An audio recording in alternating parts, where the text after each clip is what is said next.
Greetings, mortals. It is I, Remortis. And welcome back to Age of Wonders 4. So I've been pretty distracted on my main playthrough, being obsessed with making new factions and synergies. Based on Magic the Gathering, Ravnica guilds, the elements in Magic the Gathering lined up very well in this game, and the playstyles are almost identical. Let's get right into it.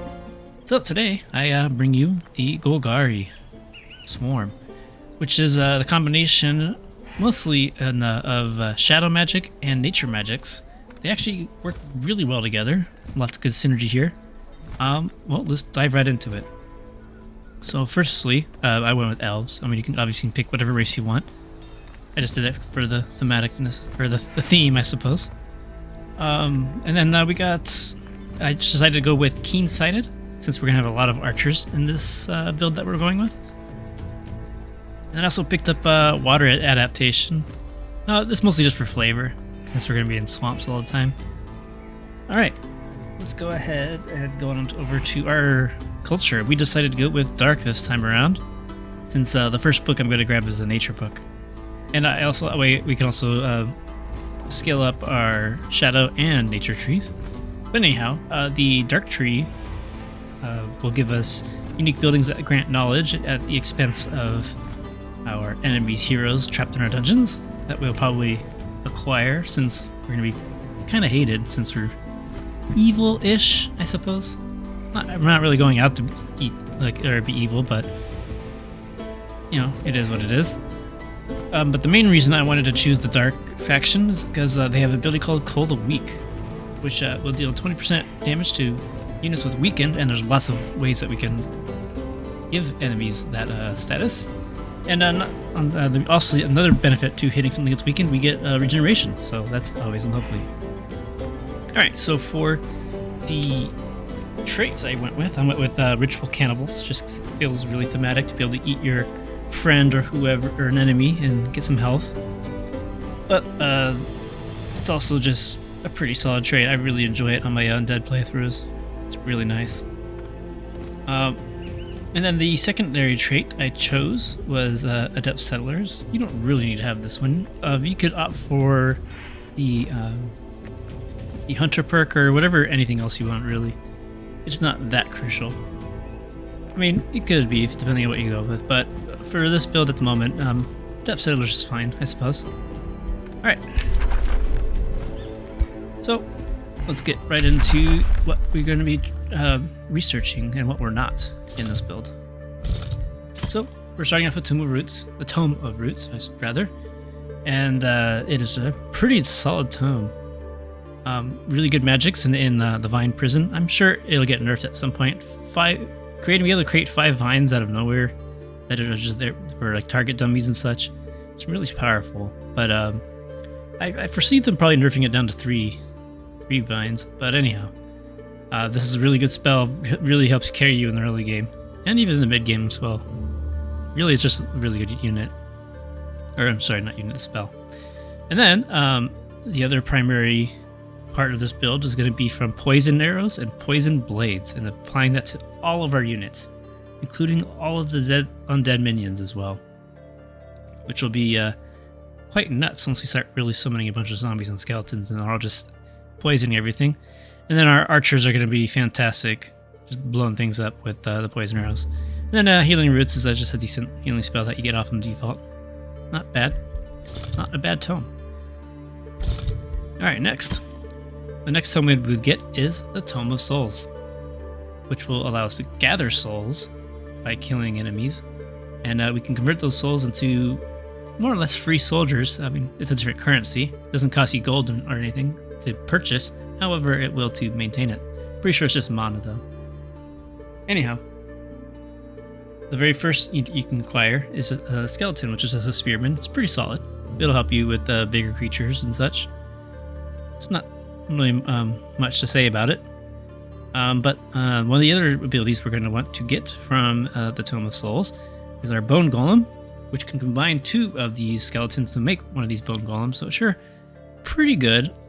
They're not amazing because they don't really have any defenses, and for some reason the enemy loves targeting them first. But it's it's a really big shock unit. Has a lot of health. It has a Charge Strike, which we can negate retaliations, And the other cool thing about the bone golem is once it dies, a skeleton will pop out of it, so you don't necessarily completely lose the unit, which is pretty cool. But it is unfortunate because we have a lot of ways to bring back our dead units, and unfortunately can't bring back the bone golem if it dies. There is a counter to it, however, in one of the chaos tomes. Like they get explosive strikes or something like that, and if you kill a bone golem with that explosive strike, it'll kill the skeleton too before it has the chance to get its shield. Anyhow, bone golem is pretty solid. We don't run too many of them, but it's still nice to have. The other abilities in the book aren't too crazy. Soulfire is pretty solid. It can do some good damage, but the only issue is that it costs souls to fire off, which is kind of unfortunate in the early game. Soulbound, I don't really take that. Soulbinders, you could take that if you want. It's optional.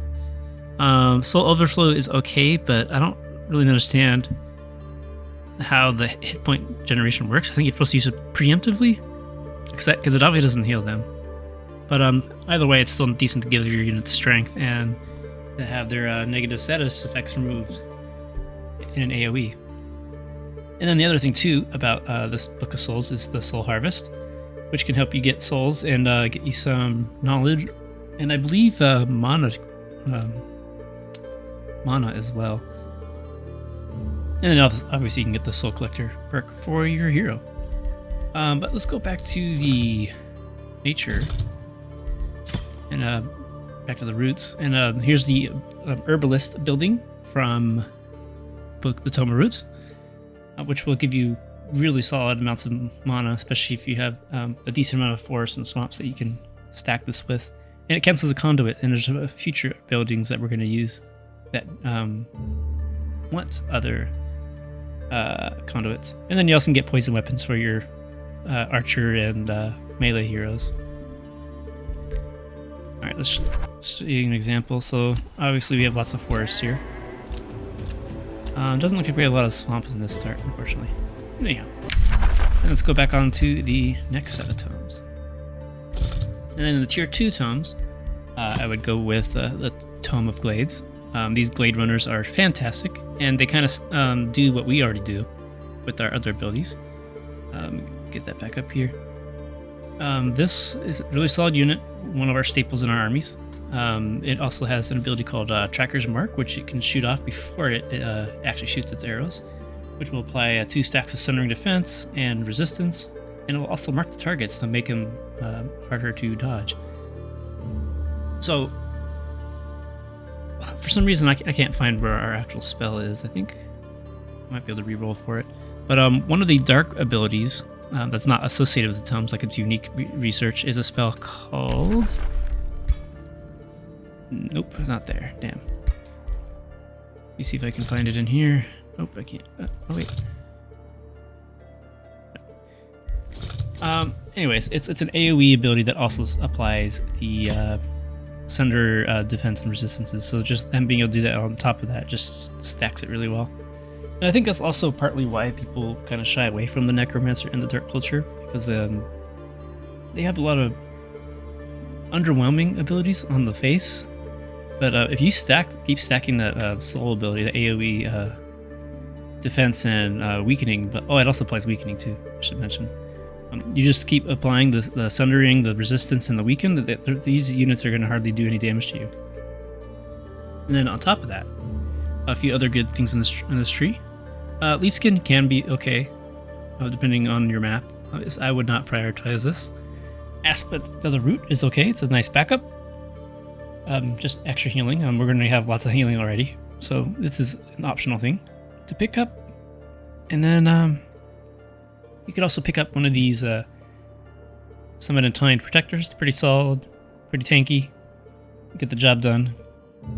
But you're going to have a lot of disposable minions and also the vines to help tank for you. So nothing you really need to prioritize, but I would definitely pick it up. So this one I usually would always get Glade Runner, Aspect of the Root, and the Entwined Protector. Create Forest can be interesting. I would not prioritize this, but it depends on your map. If you don't have a lot of forests to scale with your other abilities, definitely go ahead and grab some. Here's a Sacred Meadow. That's the building provided by the Tome of Glades, which can stack with your conduits, which you're going to be kind of trying to do anyways. But I would not prioritize this building. It's not too crazy because it's just food stability. If it actually gave like more food on top of that, maybe that'd be cool. And it's a little forest warden perk. Again, it's very situational. You're not always in a forest, so I would not waste a point on it. But if you want to be a thematic, go for it. Alright, let's go to our other book in the tier 2. And who would have thought it'd be the Tome of Necromancy? Solid book. You got your Necromancer unit, really strong unit. And then the Raise Zombie spell. Pretty good if you have a lot of corpses. Broadening Explosion can kind of stack with what you're already doing with the blight damage and such, and the decaying from your poison abilities. Restore Undead is really fantastic as well to help turn your or heal your undeads. So whenever you auto resolve it with these these early units, the skeletons and the bone golems seem to take a lot of damage, which is unfortunate. But luckily, this can help heal it up, and eventually, when you turn your whole race into undead, this will help heal you as well. And then for the buildings, we got the Soul Well, which will provide mana and research. Next is a conduit, as I mentioned before. We got Soul Harvest.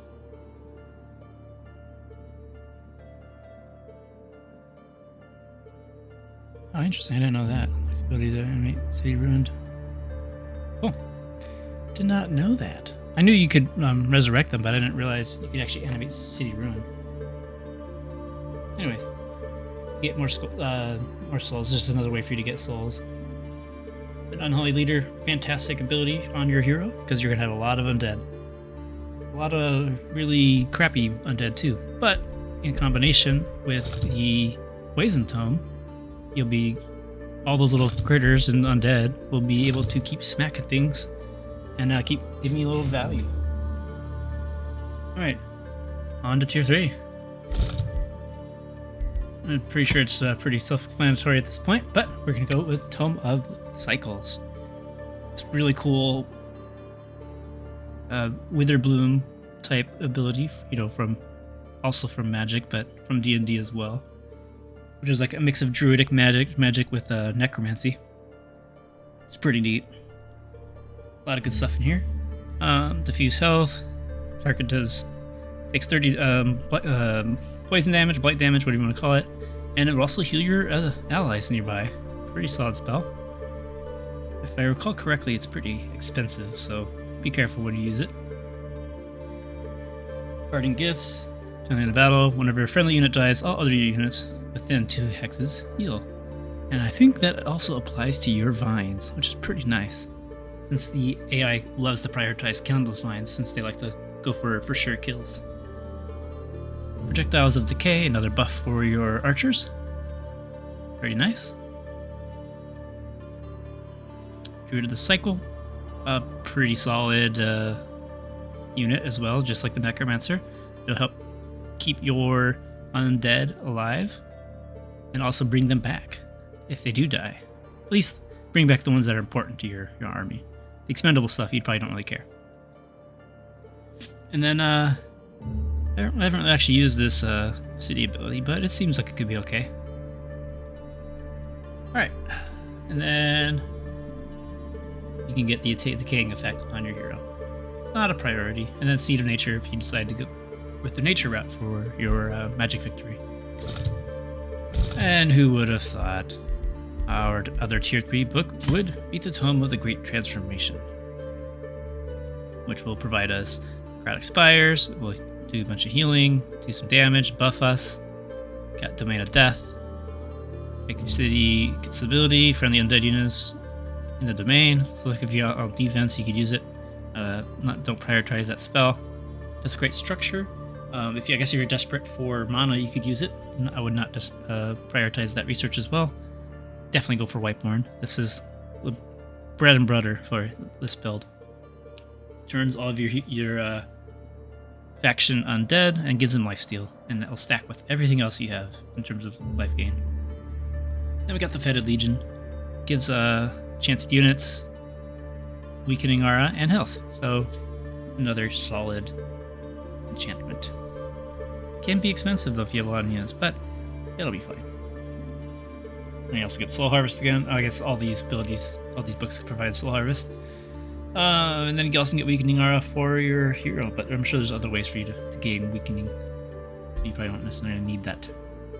From this point of the build, you can go ahead and continue down whatever path you'd like. This is just where I like to stop, because this is my favorite part of the game. Anyhow, I hope you like that build. I know it's pretty simple and pretty basic, but try it out. Let me know what you guys think.